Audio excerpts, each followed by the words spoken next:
As homicides drop across Baltimore, cash rewards are now on the table for several recent nonviolent or property crimes. Alexa Ashwell spoke with a law enforcement expert's take on what this means and the underlying concerns. With such a significant drop in homicides and non-fatal shootings across the city, a law enforcement expert says it only makes sense for more cash rewards to be offered for these different types of crimes. But if they're committed by juveniles who aren't being held accountable, is it money wasted?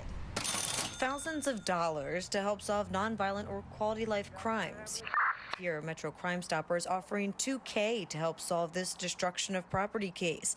A combined $4K for these two separate burglary cases where the suspects appear to be juveniles. Law enforcement expert Jason Johnson, I think it's a good sign, believes it makes sense now that homicides and non-fatal shootings are down. If you want to start a business and maintain a business in the city and you can't because you're constantly losing your inventory or you're losing money or you're having to repair the front door every other week, that will run you out of the city, and that results in less revenue coming into the city, less opportunities for people who live in the city to go to a nice restaurant or visit a local merchant and patronize that merchant for having operated a business in the city. And so all that goes away when you're repeatedly victimized. But if the crimes are being committed by juveniles who are not being held accountable, is it money wasted? That's the key question. It's not unlimited, so it has to be used wisely. They can't just give money away. But it is super important, again, for the city. Violent crime, of course, is always going to have the priority because, you know, many of these cases involve the loss of life, a homicide.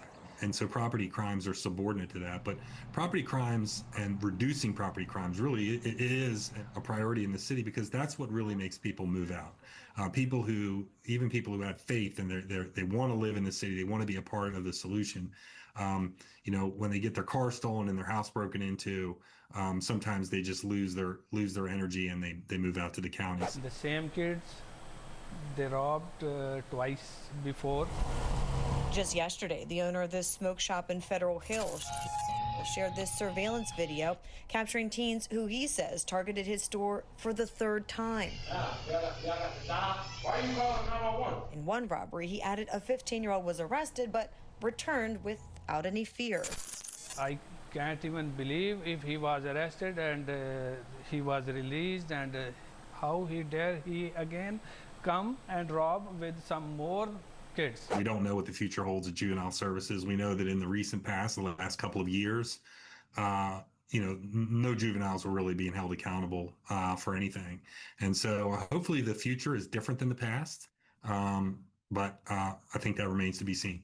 Anyone with any information concerning the cases mentioned is asked to contact the department. Reporting outside police headquarters, Alexa Ashwell, Fox 45 News. I'm Mary Bubala. Thank you for watching. Here's another video for you to watch. Also take some time to subscribe to our YouTube channel.